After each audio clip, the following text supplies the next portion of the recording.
Munnange wenna ali gy'oli kulamusizaako nnyo nekubaza emirimu gyetussaako engalo n'okuwuliza n'okugobera n'okusharinga Spike News Uganda.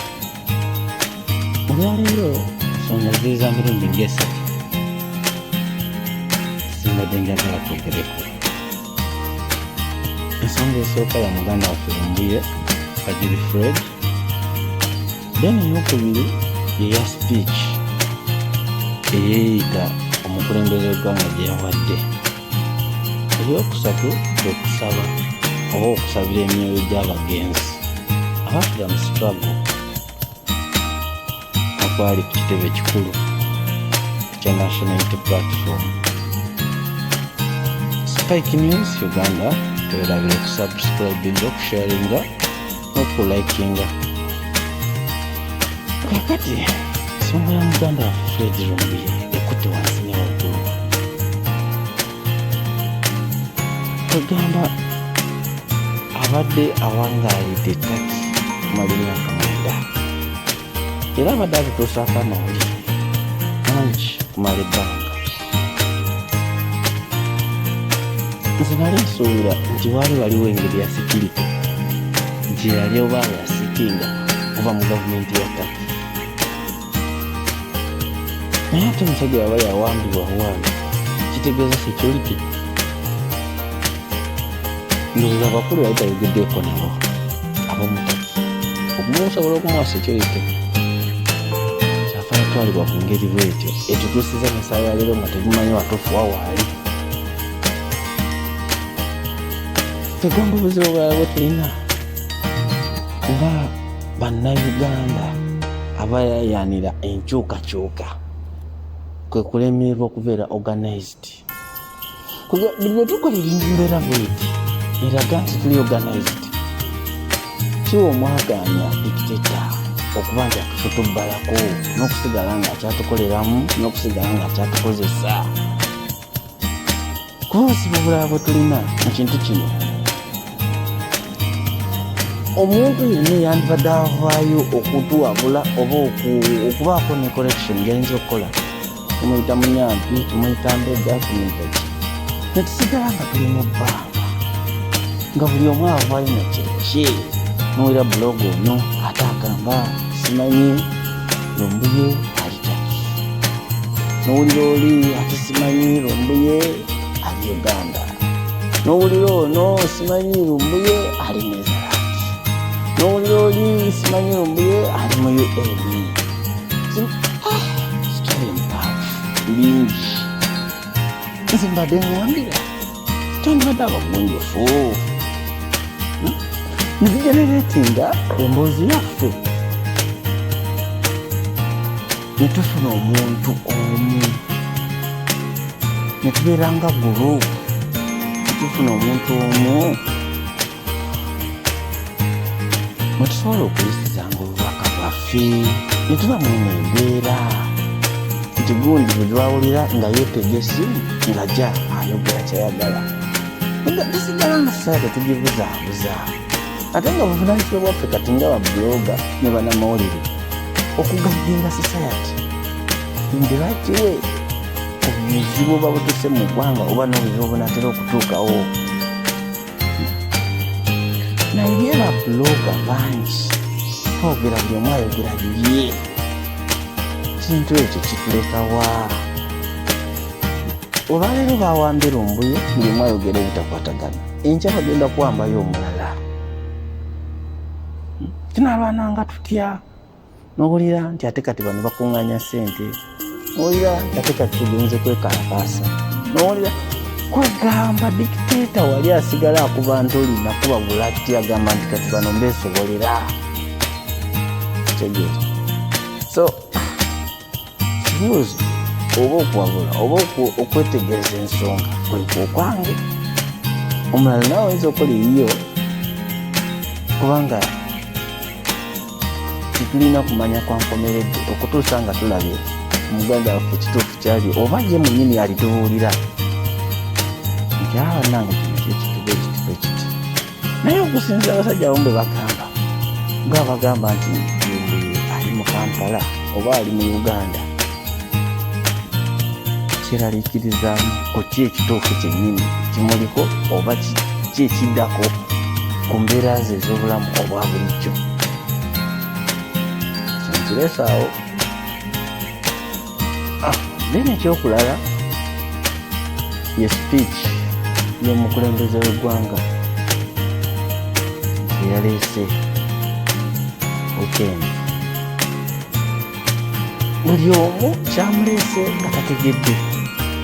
Ffe Uganda abatali mu lutalo, ffe Uganda abatali nti oba tulumbiddwa bagatemu oba bayeekera, omusajja ono avaayo ajja nayogera bw'ati.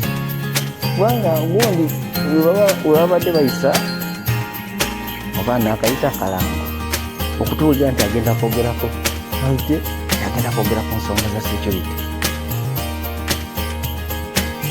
Netusigala nga tulinze tukunkumudde amatu, naye bwe yaze okwogera nze ndaba nga emboozi yonna gye yayogedde eri bit confusing ku muntu azagoberera enjogera y'omukulu ono, kubanga y'omu avaayo n'agamba I will crash, we shall crash like we have done before.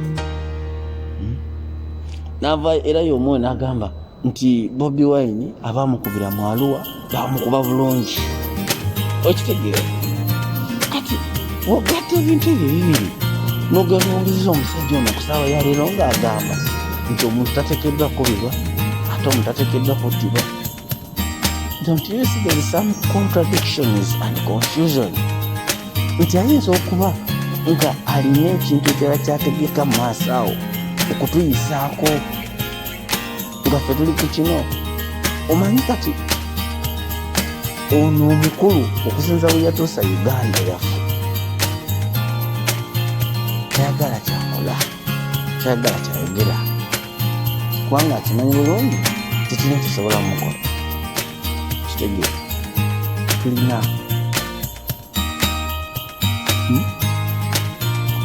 ng'emaanyi gaafuna okuvaayo najja yogeranga nga bwayogeranga abalaata. Kitegeera ensonga yiyo.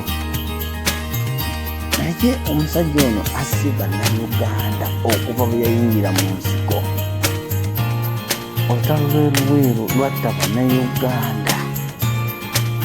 Buli lwawulira ng'ayagala okutta n'ategeka akalulu kamanyi bulungi nti kasobola kuwangulwa n'atta Bannayuganda.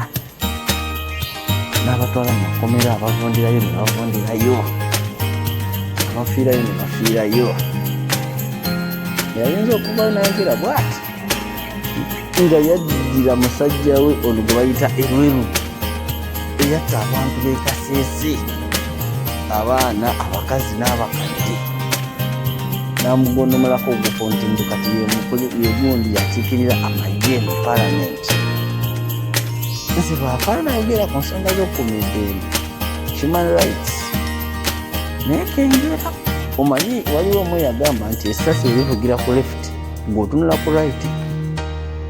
Kati yono omusajja bwetyo awo watutuusiza. Nakyo tukyetegereze, tulina okuteekinga deep analysis netutavangayo bwe bikumala gakola komenti. Kibi kyokulala kwe kusabira emmere gy'abagenzi Bannayuganda bazze bafiira mu struggle. Omanyi ebibiina ebimu ebirudde nga biri mu opposition nga UPC, simanyi Conservative Party, Progressive Party, simanyi biki, BP, naze FDC. Kati tulina ekibiina kyaffe ekifo ekya Nuupu. Ekibuuzo gwe naawuliriza, lwaki abantu abasinga okuttibwa bano ate abawagizi n'otawulirayoko nti baakutta omukulu mu nnyini katugeze oba ali ku ranka ya MP oba ali ku ranka yaki nti gwe base, naye batta bano abawagizi. Why? Batta abawagizi kubanga ojjukira, simanyi ono omuwala gwe bayita Rita Nabukenya oba yasooka okuttibwa mu struggle. Bava ku Rita Nabukenya batagamba kyenne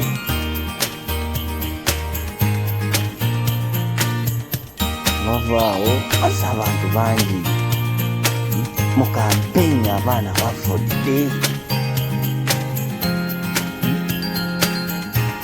Ekibuuzo lwaki batta bawagizi gwe nange lwaki ffe ababeera battibwa? So munnange ensonga yeeyo tugirowoozeeko, naye ngaera tulina okutwala omukisa okwebaza bannaffe abategese okusabira emyoyo gy'abagenzi. Naye akalowoozo okusaba obusabi bannange tekimala, kubanga nze mba nafiirwako omukyala wange oba nafiirwako bba wange oba nafiirwa omwana wange katugeze oba nafiirwa muzadde wange, okuteekateeka okusaba ne mulaga ebifaananyi ekisima kyenaafu.